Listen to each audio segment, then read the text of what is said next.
الرحيم بسم الله الرحمن الرحيم بسم الله الرحمن الرحيم meesha aanu joognaa waa degmada Xudun howlkan aanu joognaa waa degmada Xudun dadka halka fadhiya raggan fadhiya waa beesha bihi darays saxaafada waxaan u wacnay isugu nimi oo aan hadeer gaar ugu nahay waa wax nala kulmay oo naga fajiciyay waxaana jirta arin fala ku reeba fala ku reeba intuu nin wax falo isagu wuxuu falay doonaya inuu kugu reebo baa isugu kaaya keentay inta yada taradeer halka kale arintaasna waxa weeyaan arin la sacarood laga wado ninkii Abdullaahi laba gole ee la dilay Ilaahay ha u naxariistee oo aanan qabin oo dilin oo waariyahan qabin oo loog yahay oo dad loo qabsaday kuwa kale kiis lagu hadeer la yiri kiis baa loo sameynaya aniga wadi garanaysaan qolada jaamacsiyaad waxaan ahaa nin ka tirsan labada dhinacba oo ka dhashay labadaba waxaan kaga shaqeyn jiray islaamnimo iyo tolliimo iyo ehelnimo iyo dhalasho aydina soo kartay wixii aan xaq u leeyahay man maanta idin oranaya wixii aan xaq u leeyahay baan idin oranaya alam taraad soo dhaafteen waxaad soo dhaafteen dhibaato dhacday meeshay jirtaad ogtihiin wax aanan qabin baad dhawu wadaan oo dad u qabsateen xagna baaq baad ka sii daynaysaan oo kaga hadlaysaan marka dadka waxaan ogeysiinaynaa dhulbahantihi isimada lahaa wax garadka lahaa cid walba lahaa iyo gobolka Laascaanood iyo maamulka Soomaaliland ama dawladda Soomaaliland arintaas qoladaas hadeer halka ka wado gooja cadde iyo maxkamadda ka wado ina buraale loo haysto dad kale warku dhagu soo gaaray waa qoreen arinta inaan qabin arintaas inay tahay fala ku reeba aanan qabin waxaanu ku cadeynaa inaan qabin anigaygan oo Maxamuud Baashe la yiraahdo war baan nagu soo duulay niman la yiraahdo ilmo laba gole iyo wiilal ay dhaleen baa Xudun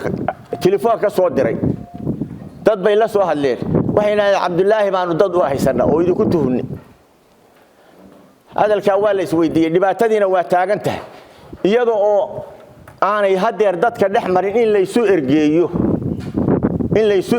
iyadoo aanay dhaxmarin ninka la ugu xabaalay ninka odayga ahaa oo waliba qoyska iyaga ka tirsanaa guriga iyaga ku jiray gabadhayada qabay oo dhaqan iyo caadatoona aan u lahayn in mar hadii ninku gabadh qabo oo sokeeyay yahay oo ninka yahay halbowlaha ah oo aan isagu godabta iyo dhibaatadaaba shaqaba ku lahayn kuwii tagay aan ahayn inaan dilin aan ognay waxaanu wax kasta ba jireen aan ka horeysiino ninka iska reebno aniga la diray wali wixii Ali Maxamuud ama Maxamuud Ali ay qabaan arinta haday jirto warka kee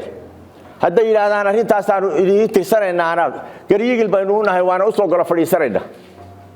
waxaan ugu tagay Laascaanood baan galay abaar markaan 2 saacadood joogay casarka salaada casar laga soo baxay baan meel reer Ali Maxamuud ku ururo ama Maxamuud Ali baan ugu imi iyaga ka marxaatiya caaqilka u hormuudo jooga oday hebel la yiraahdo kama maqna waxaan warkaasana soo gaaray hadii aad arinta anaga nagu soo leexiseen galku seefta mana eke hadaan nagu soo leexiseen reerkaas waa idinka jidbixiyo idinka yahay waxa la igu yiri baritaan annana aanu baritaan waraysan warka ma aanan ogin baridii waxa ka dambeysay ashtako la ashtakeeyay hebel iyo hebel ina buraale la ashtakeeyay oo la yiraahdo loo soo xiro oo odayaal ku tageen meesha la yiraahdo gooja cadde iyo ninkii jaranka ahaa Ali Barre ay ugu tageen oo ku ashtakoodeen arintaas erga ka horeysay oo aan ugu tagnay anagu ninku hadduu wax sheeganayo isaga cid u ergooda oo yiraahdo war cidaas wax ma ku bit dhibaatada tiilay bay og yihiin oo nooma soo ergo laakiin anagii dhibaatadu nahaysay baa u ergoynay oo ninka la uu xawaalay baanu dhex socodkiisa diidaynay iyo in lagu tilmaamo oo aan qabin timaha kuwa madal lagu xariyo kuwa mastuurasho lagu xiiraa jirta ninka meeshaanu istaagno iyo golkaanu isugu nimaadana waxaanu inaanaa meeshu ku jira Allah ka soo saaro hadeerna waanu leenahay aqoonta sida u dhacday hortayana loogu tagay oo rag badan ilaa sacaanood inta iska urursadeen u tageen reerka kana hansalka waa ay qaadin waxay ku tageen ashtakadaas ay ka doorbideen midana nimaan cunin ma qabtaan kuwa hadeer la ashtakeeyay iyo ka hadeer xidhantoonana mid wax lagu leeyahay ma jiraan oo laguna heli maayo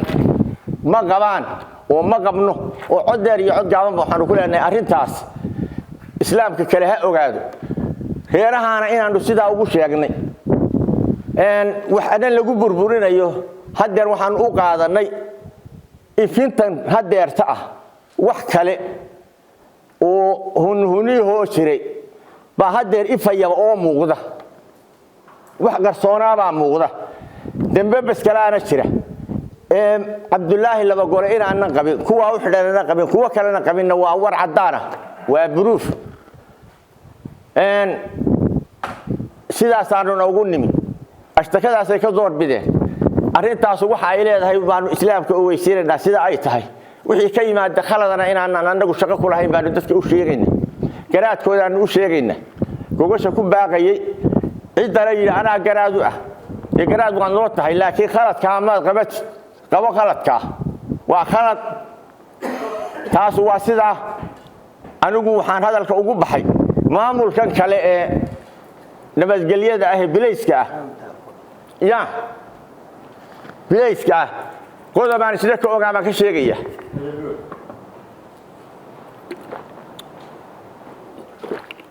ninka qaybta bilayska la saanood haysta la saanood maalintaadu tagnay waan u tagnay ina buraalaanu niri maxaad dambiyo maxaad u haysaa ina buraale wuxuu nagu yiri wax dambiyo aanu hayaa ma jirto qolada tani annagaba bilayska iyaga waa qabsadeen sida ay u qabsadeen annagaba noo qabsadeen bay isagana u eedaynayaan inaan wax qabin anigaaba inaan waxba qabin hawshaana shaqo ku lahayn tiibo hadeer ku shiriyay baa la yiri cid saraakiil ku shiriyay oo yiri hebel iyo hebel hebel iyo hebel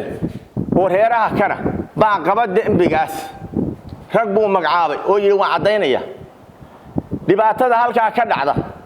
iyo wixii ka yimaada iyo amni darada ka timaadana ninkaas ka mas'uul hal la ogaado qabiilka uu ka dhashay waa u sheegaynaa dawladdiisana ilaa Muuse Bixi iyo madaxweynahana waa u sheegaynaa iyo cidii ay qusayso arintaas ninkaas ma aha nin nabadgeliyo amniga la saanoodna nin ku filan ma aha meesha ninka Abdullaahi laba gole lagu dilayna ciidankiisa ku wareegsana annagu waxaanu awal u arkaynay eelka kii dhigay oo ergootoy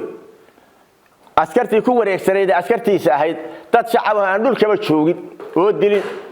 buu hadeerna doonaya inuu dad ku jaah wareeriyo arintaana sidaas aanu cadeynayna inuu isagu dhagu yiri qolada tani cidla iska gargaraacayaan ma qabo ninka kale isaga afkiisa dhaga yiri wax dambiyana uma hayo hadeerna isagiiba cid qoray baa la yiri oo yiri anaga waa cadeynayna taasuna umana cadaan doonto wax cadaanana ma hayo bismillahir rahmaanir rahiim assalaamu alaykum warahmatullaahi wabarakaatuh أحمد محمد حسن قلب عليها وذاقي قهري بهذا الكي لما اشتري انت اسوي انت بيه درس ما انت الشركة وقبت كليه وحن كوكردين هي جامع السياد يو غاريه أراد باك حد عضي ولينا الله قام نبدين شم بلود يبرد بعولاد صهدة دعسني colaadaana cid ku dhex jirta oo kala celinaysa oo kala hor fadhida Soomaaliya waad ogtiin ma jirto Ilaahay subhanahu wa ta'ala iyo dulqaadka iyo samirka uu gaadhiyahan baa colaadaas ku baaqatay waana ilaa hadda u dhicin colaadana dhex martayna dhadhankeedu ma ahayn gaade waxay ahayd colaad ballaaran oo la iskaga horyimin colaada haddaanu colaad ka rabno oo diyaar u nahay inaanu maanta fallo inaga hortaagan ma jirto qaadana ma aha wax noo cuntama ninka ku fakeraya masaakiin weeye oo meelahaas ay rag ka ugaarsanaya habeen ma tirin ta kale anagu dhaqan baanu leenahay dhaqankeeguna waa taariikh dadkuna waa ogyahay ragga gabdhaha naga qaba iyo kuwaanu dhallo midna wax ma yeelo uma geysano waanu nabadgelinaa markhaatina waa laga yahay dhacdooyinkii ugu dambeeyey ee aanu isku qabanay habar jeclo iyo habar yoonis na dhex martay inaanu bixin jiray wixii gacanteeda soo gala maantana cabdilaahi maxamed shire ilaahay naxariis jannaha ka waraabiye niman gurigiisa gabadha horteeda ku dila gabadh nagu qaaliya rag ku hordila inaananu ahayn ciddii nagu tuhuntaa habeen ma jirine dan gaara bay naga leeyihiin soomaaliduna waxay ku maahmaahdaa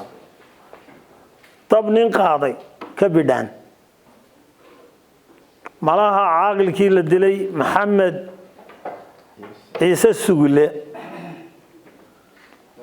baa la isku qirayaa reer cali maxamuud isku qirayaa siday u muuqato waanuna la hadalay anigu walaalkii baan afkayga kula hadlay odayaashaas hadda hadlayana dee waa kuwii qabiil ahaan ugu tegey 20 nin baa ka maqan ugaadhiyaha 20ka haddaanu iminka soo qorano 20 nin oo dilay oo aanu maxkamadda naloo saaro oo waliba maxkamad military naloo saaro anigu ma fahmin sharcigaas inuu yahay mid sax laakiin kana la kula dhaqmaya waa awood Soomaaliland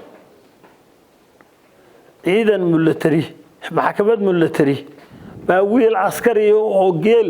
markaa habeenka la joogay oo markhaatiyadiisa haysta aanu ka salba weyn warninka ka hadha wiilal aabahood la dilay oo aan anigu Axmed Maxamed ahaan gacanta ku hayo aan awoowo wahay oo aan caawa isku cilkaanbeeyo dambiga dhakada laga saarayo inaad malaha iska sii deyso oo fasaxda ku dhaami lahayd iyagoo aan waxba geysanin dhakada dambi laga saaro adeerkoodna aan adeer u ahay iyagana awoowo u ahay caawa kiiska lala raadinayo ee reer jaamacsiyaad la raadinayo gogol la iigu dhigayo Soomaaliya bildhigaysto isu eega aanu ma fahmin sida wax loo wada ma fahmin jaamacsiyaad gogol hore ay dhigeen gogasha hore ay dhigeenna waxay ka dambeysiyaan colaado fara badan iyo baaq colaadeed waa saluugnay ugaadhiyahan haddaanu nahay mid damba oo qurux badan bay dhigeen jawaab baa haddana la ka rabay waara naloo jarayo oo beena iyo ragga iyaga loo xidhxidhay oo awood Soomaaliland loo isticmaalay baa nagu socota Soomaalida ciddii isqabadsiinaysa labada arrimood anigu garan maayo ciddii garanaysa inaa ka jawaab intaa waxay raacaa cabdilaahi maxamed shire ma qabno haddaanu damacnay nabad baanu ku midno halkaa ku soo gaadhnay samir iyo dulqaad baanu ku soo gaadhnay siyaad maxamuud yaan wax dambe iskaga dhiman baanu ku soo gaadhnay haddiina la dayn waayo gaado ku aarsan maynee waxaanu ku aarsanaynaa si kale iyo weerar duulaan oo cad waananu maanta siyaad maxamuud inuu isku dhinto aanu diyaar ugu ahayn laakiin qodqod baa jira colaad baa socota masabid baa socda nama qabato halaga waantoobo waayeel ilaa garaad ilaa caaqil ilaa wax garad waxa la sheegay cuqaal markhaatiya baa la sheegay wax ka qabta jaamacsiyadow wax ka qabta waxaad wadaan wiilka habaryoonise laascanood loo keenay taliyaha qaybta booliska hadda laga sheegay inuu yiri jaamacsiyad dadkay masabidayaan oo anaba waana qabsadeen doraadna uu qudbadeeyay ciidankiisa yiri reerkaas dilay Soomaali Maxamed ee markhaati lahay ka ahaada habaryoonise markhaati ka ahaada alhiin Allah duuya naga qabsada alhiin Allah duuya naga qabsada Soomaaliland ay hadaydi la qabin oo idinku ku raacsanayn wax ka qabto والسلام عليكم الرحمن الرحيم الحمد لله رب العالمين الصلاة والسلام على رسول الله صلى الله عليه وسلم odayaashii iga horeeyay baa sheegay halkan maanta waxa loo yimi rayigoodana waa ku cadeeyeen mabdagii halkan loo fadhiyo haddaan qodobaysto qodobka koowaad ninka Cabdilaahi Labagole bihi darees ma qabto bihi darees ma qabto naalay Axmed ma qabo ugaariyahana ma qabo haddaba waa ida cadeynayna bihi darees ma qabto naalay Axmed ma qabo ugaariyahan ma qabo habeen iyo maantuna lama soo gelin waa qodobka labaad hadalkan markii uu soo baxay oo ay qabsadeen qolana Naalay Axmed oo la yiraahdo reer Jibriil oo reer Jibriil iyagoo ay wada kulmeen waxay dhahaan waxbay idin raacno kadibna waxa soo baxay ninkii waxaan u haysanaa bihi dareys codka markaanu maqalay waxaan u tagnay jaamac Cali Maxamuud waxgaradkiisii odayaashiisii si gaargaara iyo si mugla baan ugu tagnay nimayo arrinka halka marmaraya shalayna reer Jibriil haysateen maantana adeegan bihi darees ma gashay gariigil baanu ka nahay arinta diyaar baanu nahay wixna gacadaada noo soo fadhiista annagii nala masabidayay baa waliba irga annagu ugu tagnay inaanan qabinka arrimaha jira awgeed waxa dhacay awgood inaanan qabin oo aan iska reebno halka iyagu noo soo orgoon lahayn oo ninkaas qabsana ay noqon lahaayeen annagii baa u orgoonay u tagnay ilma ninka ma qabnee wixii yaana isu keenana waan ka wada hadlaynaa waana idin cadeynayna mar walba waxay yiraahdaan bal warka ma hayne waan isu tageynaa afar jeer baa loo tagay Cali Maxamuud mar aniga iyo laba nin oo kala u tagay ilaa 10 nin oo waxgaradka reer Cali Maxamuud oo waliba uu hormuud ka yahay ninka la yiraahdo Maxamuud ina Maxamuud Dhataag kaysa Maxamuud Dhataag oo hormuud ka yahay mar saddex nin baa u tagay iyagoo 10 hadalkii markuu dami waayo oo ku soo celin waayna 7 oday baan u soo qaybinay Cali Maxamuud inay ay u tagaan warcad ka soo qaadaan goor ma qaariba bay naga yimaadeen waxay u haday rag dhowr iyo 20 waxay yiraahdeen war arinkii aad tiraahana waan idin warkeenno baydan warkeenin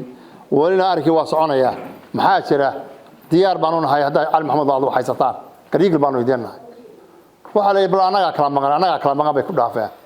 inta markii ay waxba ay noogu iman waayeen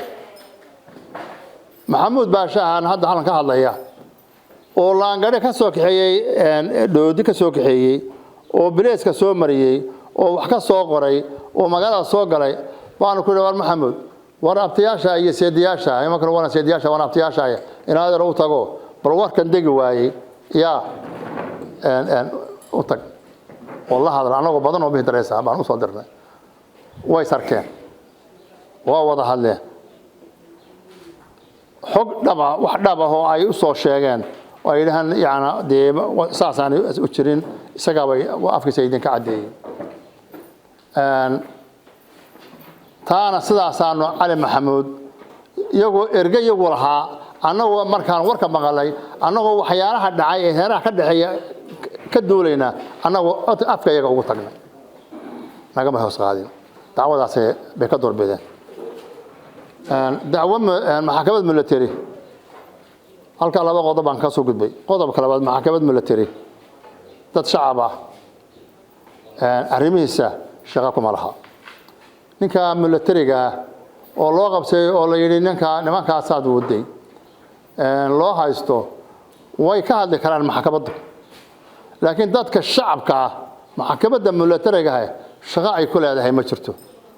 haddana anagu reer Cali Maxamuud waxaan u nahay gariigil baan u nahay cad baan u nahay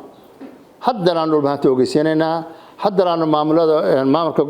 gobolka ogeysiinaynaa haddana waftiga yimi ogeysiinaynaa haddana ergadii dhulbaanta ee dhaxdhaxaadka ahayd ogeysiinaynaa haddana jaamac siyad weyne oo dhan ogeysiinaynaa haddaba gariigil baan u nahay arinta ay sheeganayaan wax alaala waxay nooga haystaan taasna waa intaa ninkan taliyaha dee waxa weeye mas-uulkii nabadgelyada gobolka weeye ninka mas-uulka ee gobolka haysta inuu marba dhinac u dhaco ma aha waa nin weyn waa mas-uul nabadgelyada gobolka oo dhan buu mas-uul ka yahay kiiskanu ninkana markii la dilay halkaa ciidankiisa ku xeernaa oo joogay halka lagu dilay ninka dilay ma baxsan karay nin baxsan karayay ma ahayn ka dambe xasan ugaas ee dhintay ee xildhibaanka ah bileesku waa joogay midna may qaban haddii arrintan lagala hadlay oo kiiska markii ninka la keenay wax laga qoray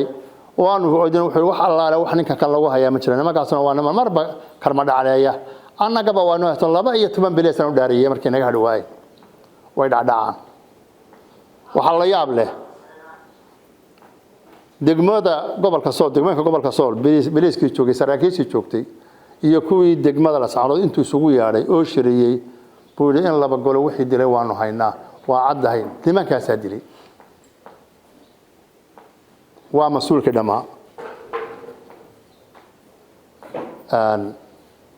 warkaasuna waa been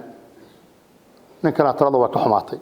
hadalkuna waa ka qalooday sidaa uu yahayna de waxa weeye sida dadku isku dilo oo dadku isku dilo weeye sida wada waxaan moodaa bariyahana shaqadaas oo kale waa aad baa looga hadlayay waxyaalaha noocaas ah isku gudubkaas dadku isu gudbinayo annagu ninka ma qabno oo bihi daraas oo dhan ma qabto oo Naale Axmed ma qabo oo ugaariyahan ma qabo halka wixii ka dhacay yaa lagu dabaqay annagu hadee ninkaasuna waa nin la yaqaano odaya gabadh qaba saaxiib dadka ay wada yihiin reer magaala nin dhibeed uu san ahayn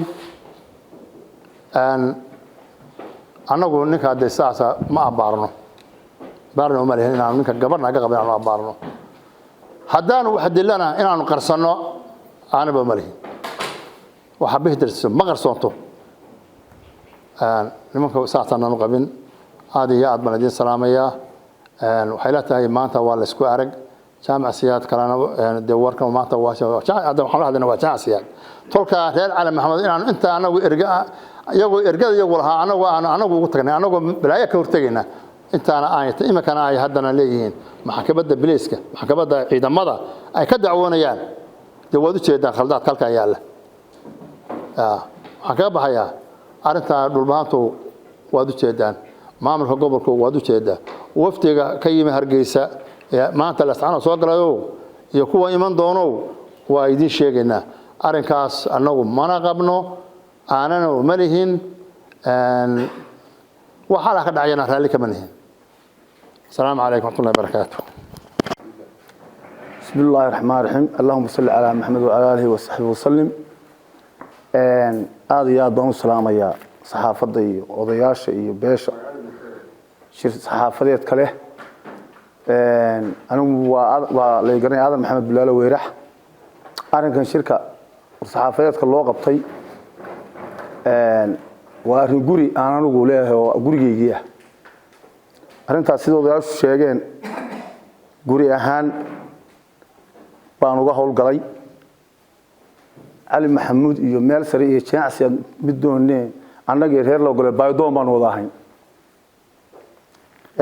waa isu tagnay markii waxaan soo baxeen waa is wareysanay xiriir baan ka yeelanay wada tashi badan baan kala hayn wixii waxba kama shaqayn waxaan u maleynayaa arrinka sidoo yaasha qaarkood sheegeen reer cali maxamed waxaan cid ogeyn bay ogi reer cali maxamed waxaan cid ogeyn bay og yihiin oo anagu aanan ogeyn oo waliba anagu aanan ogeyn waxaan u ballan qaaday oo markaan saragnay saacad kasta iyo meel kasta iyo mar kasta oo aad bixi dareys u baahataan oo arrinka ugu baahataan qancintiisa iyo ka garbixistiisa way idin diyaar kuma hadin arrintaasi taa inta u dhaafi maayo haddii waxaan aan og yihiin hawadeen ama Soomaaliland ha adeegsadeen ama wax kale isticmaalaan hawadeen taa intaas kaga baxaya tan kale taliyaha booliska gobolka Sool isaga mas'uuliyadda lahaa horeysiye dambayso hadduu ku guul daraystay amnigii iyo helistii iyo amnigii degmada iyo gobolka dhowr bilood ka bacdi inuu ku khudbadeeyo kiiska maantaan hayaa maanta dawladda Soomaaliland dhamaanteed ay ku soo fool leedahay gobolka Sool shakiga iyo madowga ka muuqday awgii dhulbahaanta shiray oo gudiga qabsaday oo yiri amnigeena aan ilaashano cidaan isku haleynaa ma joogtee hadduu doraadii sidii ku magangafco labada beelood madaxa isugu gelitii hor iyo tanba oo yiri cid baan u hayaa cidaas qabta waa mas'uuliyad daro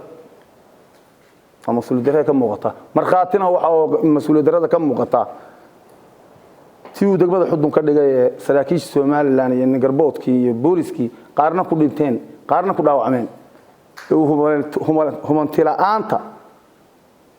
maleeshiyooyinka hubaysan iyo booliskii isugu keenay taas marqaato inuu qarin in mas'uuliyad darri jirto waxaan leeyahay taliye gobolkaada mas'uuliyad isku saaray adaa ku guul daraystay dadka waxa leenayaa inaad heshid adaa ku guul daraystay oo guriga Cabdilaahi dul joogay oo mas'uuliyadda lahaa ciidankaagu dul joogay ku suura gali mayso maanta inaad kiiska Cabdilaahi iyo kuwii ka dambeeyay u jahaysid meel aan jirin baan ku leeyahay xukuumadda soo sheegaya jaamac siyaad u sheegaya dhulbahaantay u sheegaya soo guddida nabadgelyada ee gobolka u sheegaya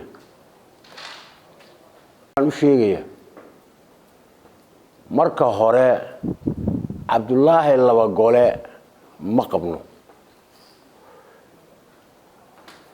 ma qabno ciddii qabtay qolada qabtaa annaga maaha intaasaan horta ummadda u sheegaya waxaan kale u sheegayaa reer Cali Maxamuudow waxaan joogay golihii Maxamuud Baashe golaa laga soo diray oo lascaanood loogu soo diray habeenka Axmed Maxamed Xasan Qaal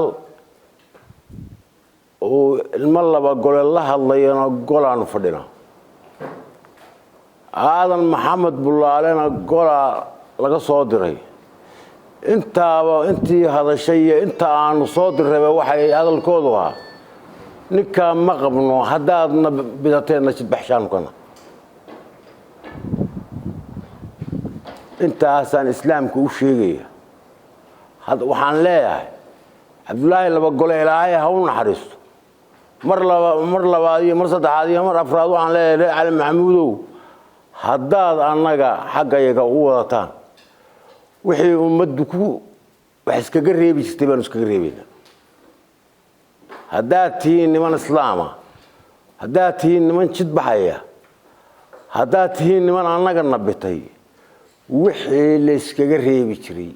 baan iskaga reebay meel la yaynaan isugu soo dhooban ilmaadeeraya meel la yaanaan isugu soo dhooban waxaan kaloo idin leeyahay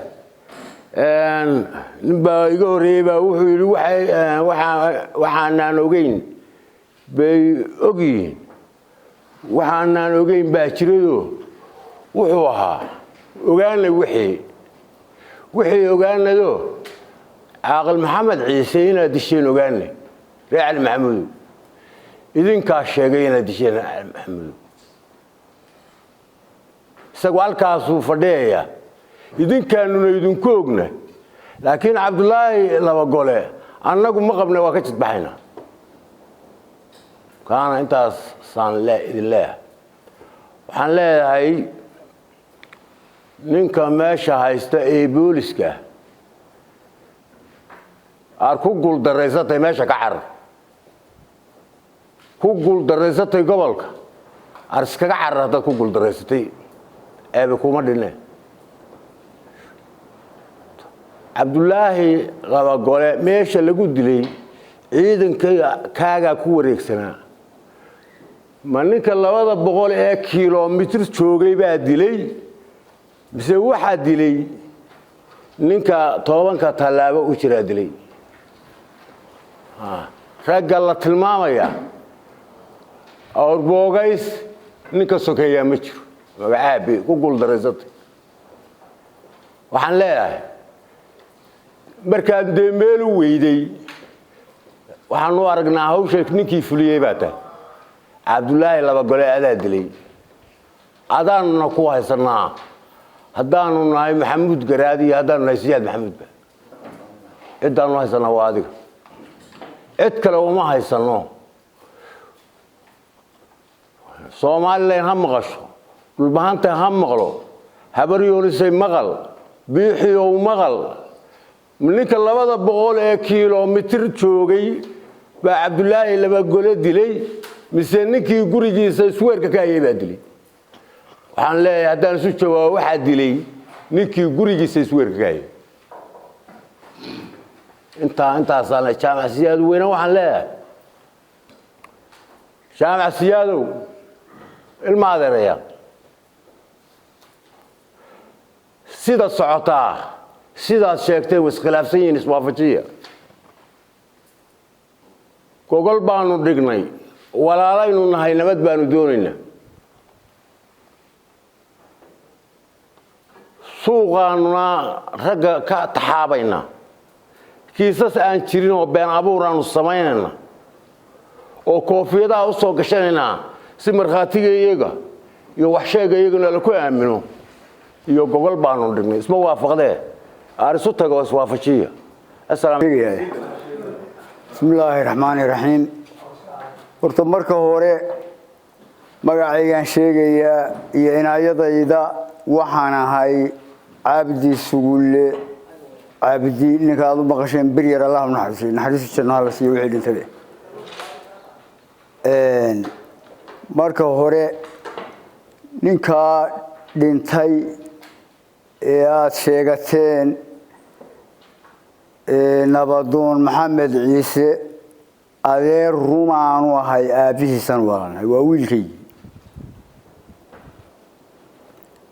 horta taasi waa taa waxaan leeyahay wixii horta aanu u qabannay saxaafadda haddaanu nahay qabiilka bihidarays iyo ujeedkeedii waxaa ka hadlay oo dhameeyey odayaashii iga horreeyey raggii iga horreeyey haddii ay ahayd u tegis markaan waxaan maqalay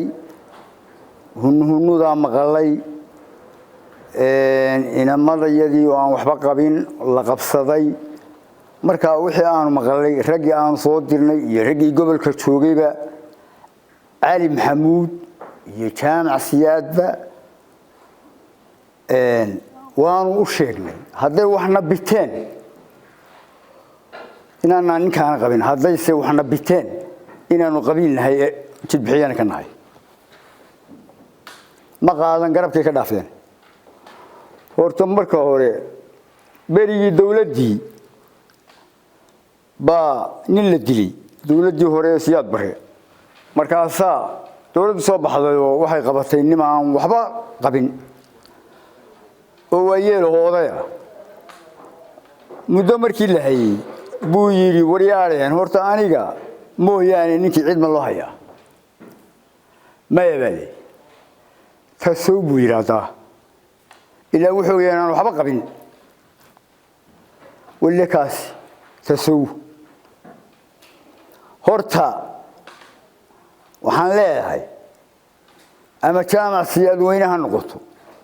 ama cali maxamuud ha noqotee cabdullaahi laba go'ole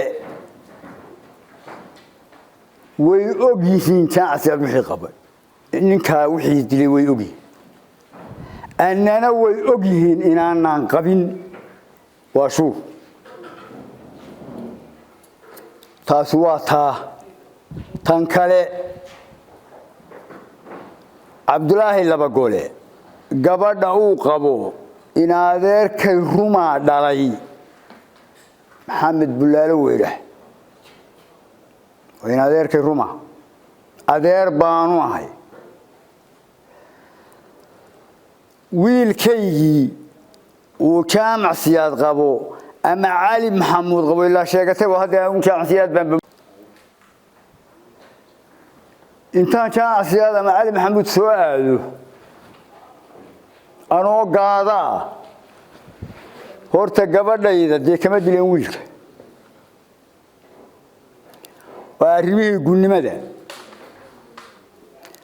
ilmaadeer baynu nahay waan culowne cid baynu isu xignaa dhulbahanta inaga isu xignaa waynuna isnaqaan aar waxaanaan idin quuri karin hanoo quurinina hadalkaana mar dambe hanagu oranina cabdullaahi ma qabno idinka intaa baan idinyo raggii hore dhameeyey wixii aan ku dari lahaa taasi waa taa ninkan dawladdu u soo diratay meesha ee habar yoonis waxay ila tahay dee somalilan baan marna waxaanu ka maqalaa dawlad somalilan la yidhaahdaa jirta oo haddana anagu haddaanu maamulka iyo sheegno maya waxaana la yidhahdaa qolyaha la shaqeeya waxay yidhahdaan maya dawladda dhexa maamulka ka daayo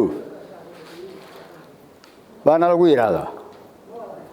waxay ila tahay haddaanu dee idaad ka haysan dawladda soo diratay sidan uma shaqeeyeen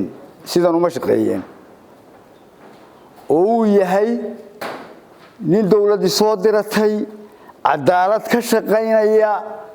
dee wixii loo idmaday oo sharci garaysan buu qori lahaa laakiin marba derbi kuma dhufteen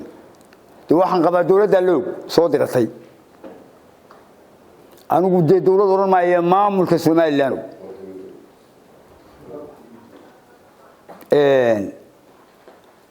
qabsada ma qabno ninkaa ma qabno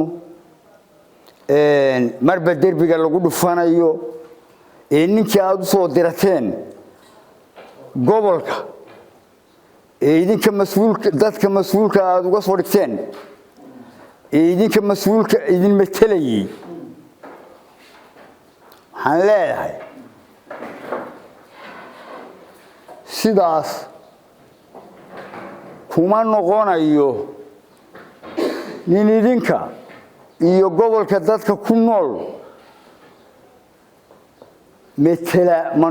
kumana noqonayo waa nin isku dilaya haddaydin idinku kula socon isku dilaya dadka intaana intaasan ka gaadhaya